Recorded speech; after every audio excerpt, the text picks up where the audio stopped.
Ապենդիի պատասխանները։ Կիրգիզական հեքիաթ։ Օրերից մի օր խանի մոտ են գալիս 3 ճամփորդ։ Նրանք շատ հեռվից էին եկել, և խանը նրանց լավ ընդունում է։ Ճամփորդները խանին այնքան են դուր գալիս, որ նա առաջարկում է. «Իմ հպատակները դարձեք, մնացեք ու ապրեք իմ երկրում»։ Մեզանից յուրաքանչյուրը, պատասխանում են նրանք, ձեզ մեկական հարց կտա, թե որ դրանց պատասխանեք, մենք հավետ կմնանք ձեզ մոտ։ Խանը համաձայնում է ու հրամայում իր ջիգիտներին հավաքել բոլոր իմաստուններին ու ակսակալներին, բայց նրանցից ոչ մեկը չի կարողանում այդպես էլ պատասխանել ճամփորդների հարցերին, և խանը հուսահատ բացականչում է. «Իմ հպատակների մեջ ինչ է մի իմաստուն չկա»։ Այդ ժամանակ ամբոխի միջից դուրս է գալիս մեկն ու ասում. «Իմ խան, այդ հարցերին միայն Ապենդին կարող է պատասխան տալ»։ Դրանից հետո է միայն խանը հիշում Ապենդիին ու անմիջապես իր ջիգիտներին ուղարկում նրան բերելու։ Երբ ջիգիթը գալիս է Ապենդիի մոտ, սա անմիջապես նստում է իր էշին, ձեռքն էլ մի փայտ է վերցնում և շատ արագ հասնում խանի պալատ։ «Ինձ ինչու եք կանչել»։ հարցնում է Ապենդին էշից իջնելով։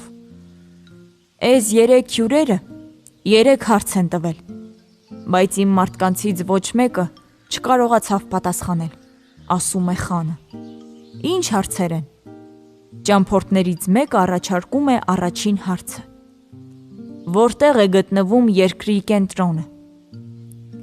«Երկրի կենտրոնն այնտեղ է,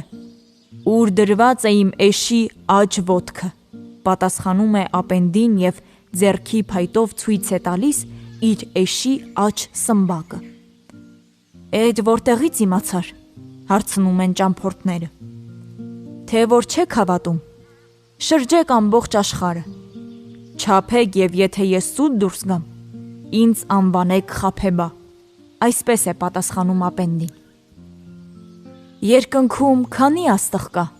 հարցնում է երկրորդ ճամփորդը։ «Երկնքում ճիշտ այնքան աստղ կա, որքան որ մաս կա իմ էշի վրա», պատասխանում է Ապենդին։ «Իսկ ինչպես կապացուցես»։ հարցնում են ճամփորդները։ «Եթե չեք հավատում, ուրեմն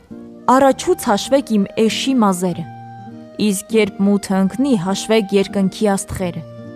Եթե հաշիվը նույնը չլինի, ինձ կհամարեմ պարտված»։ Այդ ժամանակ առաջ է գալիս 3-րդ ճամփորդը ու հարց տալիս. «Դեմքիս ինչքան մաս կա»։ «Էնքան, ինչքան իմ էշի պոչին», ասում է Ապենդին։ «Իսկ ինչպես կարելի է ստուգել»։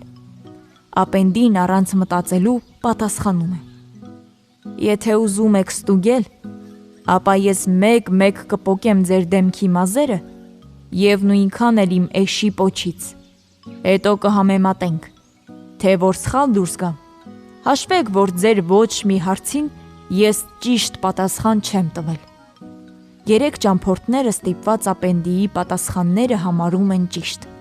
և խանի հպատակներ դառնալով մնում ու ապրում են նրա երկրում։